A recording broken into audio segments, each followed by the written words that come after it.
Hey everyone, welcome to Neura Pod, a channel about all things related to the Elon Musk company Neuralink. Here's the outline for the update episode. First, some big news. Neuralink co-founder and president Max Hodak announced he is no longer with the company. I'll share some clues as to why that's the case and what he might be up to next. Then we'll discuss a picture of a poster at Neuralink. I'll cover a couple of highlights and unpack an article of recent brain-machine interface research, or BMI research, including some progress in China.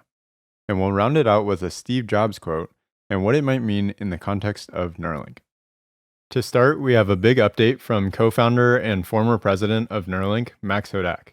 If we go to his Twitter page and then scroll down to a tweet that he tweeted out on May 1st, he says, quote, "Some personal news. I am no longer at Neuralink as of a few weeks ago.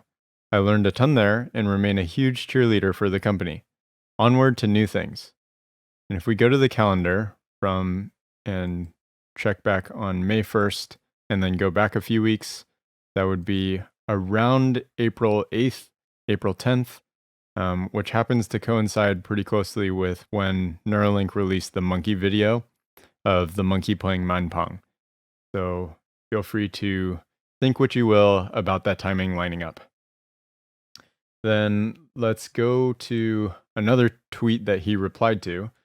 Hassan says, "Good luck, but I am not a fan of leadership leaving a company without having a single product on the market. Seems too early. Anyways, good luck." And then Max responded with one word. He says, "Same."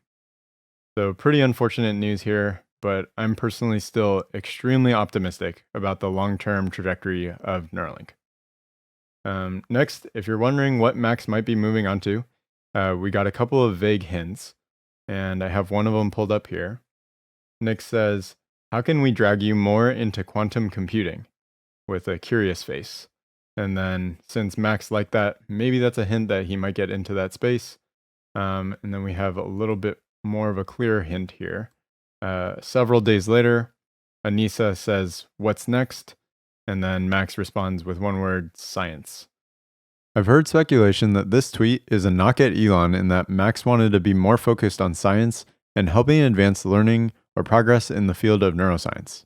They could be right, but if we zoom out to the larger picture, the key takeaway should be that it's unfortunate that Max is no longer with the company, but Neuralink is still making progress.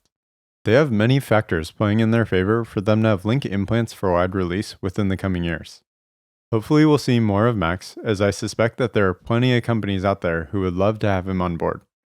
Next, Siobhan posted a picture that says, "Lasers can do anything." It seems like this is a poster at Neuralink headquarters, given the logo in the top left. This reminded me of part of my conversation with Han Zhang, a former Neuralink engineer. He described lithography and the corresponding use of a laser in this clip. I'm unfamiliar with what lithography is.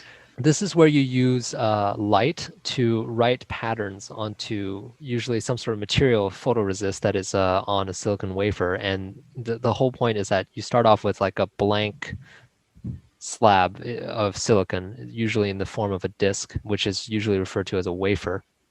And then you're trying to write little features that are on the order of, it depends on your application, but nanometers or microns in the case of Neuralink, trying to pattern these sort of features onto the silicon.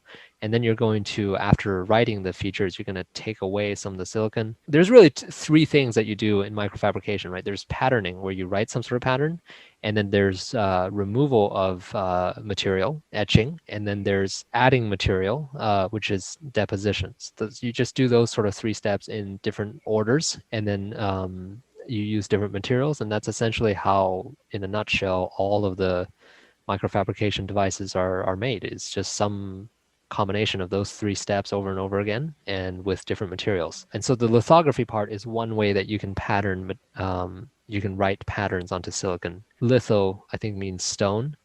Graphy meaning write, so writing into stone, and you do this with light, lasers, so that you can get very fine features, because you can, focus light down to nanometers today. Next, there's a nice brain-machine interface milestone reached by a company at WashU St. Louis. Listen to this clip. We pick up those signals with this non-invasive headset, and those brain signals, which represent that person's intention to move, are converted to movements with the ipsilateral, with the ipsi hand. so that when they think about moving their hand, the IPSI hand opens and closes the hand. Now, over time, the idea is that this is going to help rehabilitate and retrain the individual so they can achieve better movement and control of that hand. And after a few months, they don't need it anymore.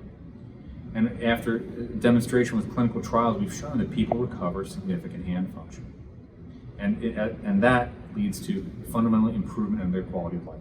Although we've seen patients have the ability to open and close a prosthetic hand before, this device is used to help rehabilitate and train patients who have suffered from a stroke. According to the news release, this is the first stroke rehabilitation device that relies on brain-computer interface. The article also states, quote, "A first-of-its-kind device that helps people disabled by stroke regain significant control over their arm and hand function by using their minds has received market authorization from the Food and Drug Administration, or FDA.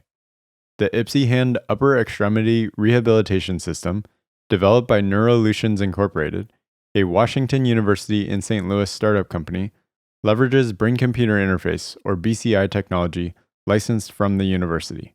Many of you who've listened to Neura Pod for a while are probably tired of hearing me say this, but I continue to be enthusiastic about the positive, life-changing outcomes that brain-machine interface technology will have for so many disabled people.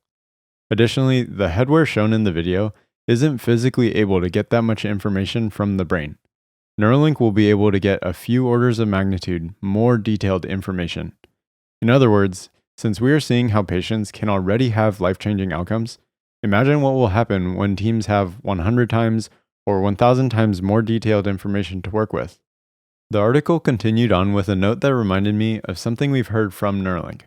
It says, "The IPSI hand system has received Breakthrough Device Designation from the FDA and has been granted de novo marketing authorization by the FDA as well.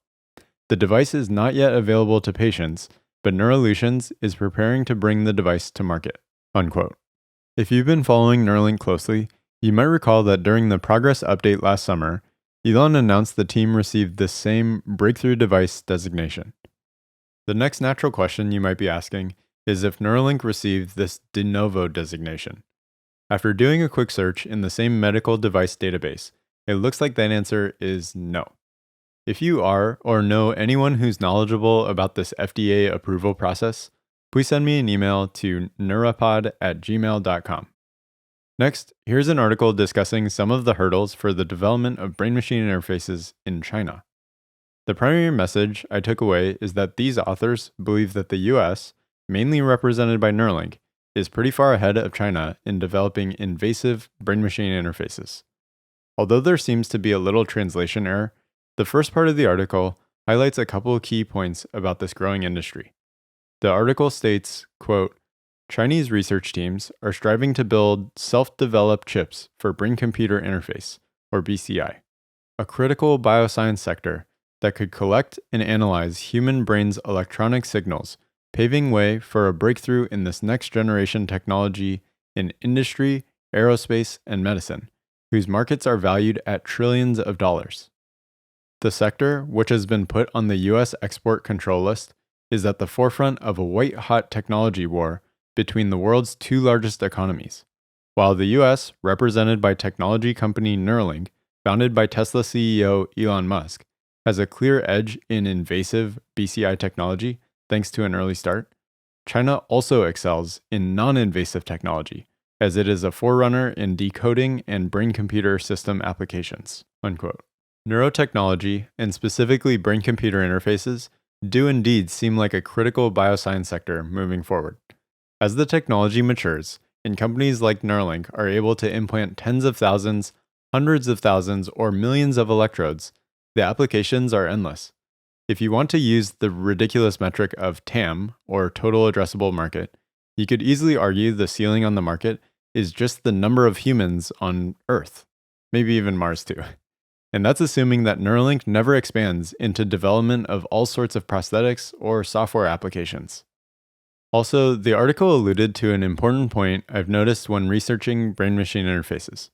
There's a very clear divergence between the companies who are willing to take on the risk, the hard work, and the complexity of working with invasive BMIs.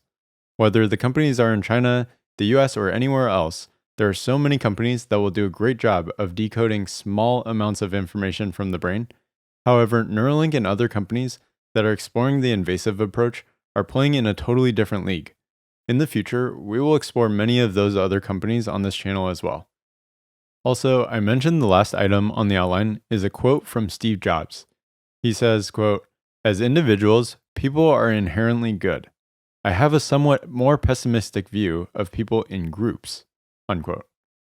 I think it's probably true, and it's not necessarily my personal favorite or least favorite quote, but if I saw it on Twitter, I'd probably like it.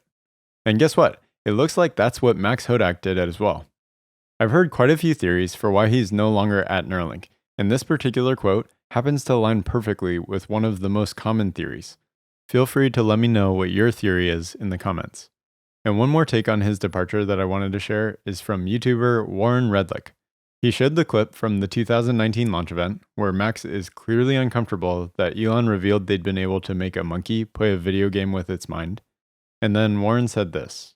It sounded like to me there was some discussion beforehand, we're not going to talk about that, and then Elon went ahead and talked about it anyway. This is one of those things about working with Elon, is he is an over-the-top character. Warren creates videos primarily about Tesla, investing, and other Elon Musk ventures. I really enjoy his content, so if you're interested in those things, I'll link to his channel in the description. Also, if you've watched a handful of Neura Pod episodes, you might have realized I'm no expert in this whole brain-machine interface space. However, I am making an effort to learn more about the brain. One of the main resources I've been learning from is an online course from the BCI guys. All of their episodes are currently available on YouTube. Harrison, Colin, and their team create very high-quality videos about brain-computer interfaces and the brain in general. I highly recommend checking their channel out via the link in the description. Thanks for listening. Since you've made it this far, we greatly appreciate you supporting by liking, subscribing, and following us on all the major social platforms like Twitter, Instagram, and TikTok. And if you really enjoy our videos, please also consider supporting by clicking the join button or going to patreon.com/NEURAPOD. Thanks again, and hope you join us again for the next episode. And just a reminder, Neura Pod receives no compensation from Neuralink and is not formally affiliated with Neuralink in any way.